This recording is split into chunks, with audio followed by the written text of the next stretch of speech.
গণভবনের দিকে এগিয়ে আসছেন বিক্ষোভকারীরা। তাই ৪৫ মিনিটের মধ্যে দেশ ছাড়তে হবে, এছাড়া আর কোনো উপায় নেই। শেখ হাসিনাকে ঠিক এভাবেই আলটিমেটাম দেয় বাংলাদেশ সেনা।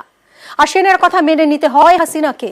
প্রধানমন্ত্রীর পদ থেকে ইস্তফা দিয়ে তড়িঘড়ি বাংলাদেশ ছাড়েন তিনি, বোনকে সঙ্গে নিয়ে। বিদায়ী ভাষণ রেকর্ড করার সময়টুকুও পাননি Hasina.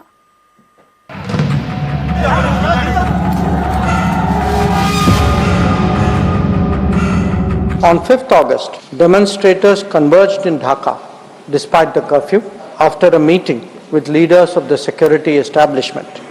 Prime Minister Sheikh Hasina apparently made the decision to resign.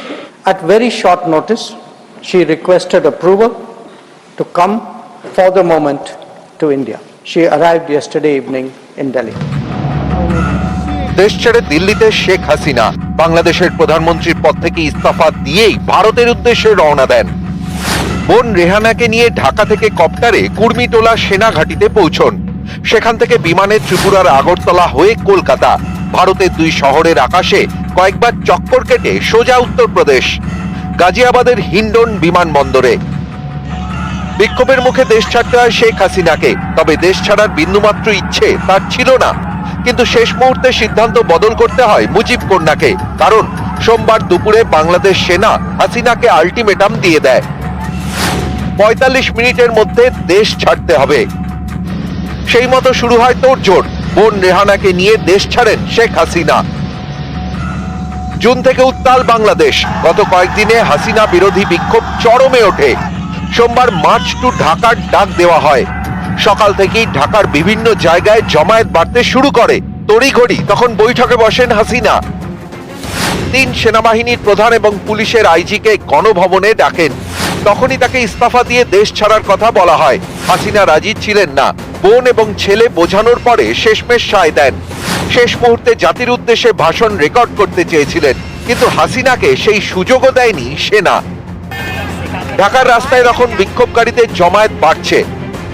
গোয়েন্দা রিপোর্ট অনুযায়ী ৪৫ মিনিটের মধ্যে প্রধানমন্ত্রীর বাসভবন গণভবনে পৌঁছে যাবেন বিক্ষোভকারীরা।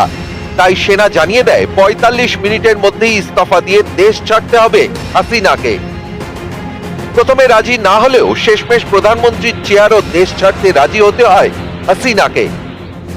সোমবার দুপুর ১২:৩০টায় বোন রেহানাকে নিয়ে গাড়িতে গণভবন থেকে রাষ্ট্রপতি ভবনের উদ্দেশ্যে রওনা দেন। ১০ মিনিটে রাষ্ট্রপতি ভবনে পৌঁছে যান।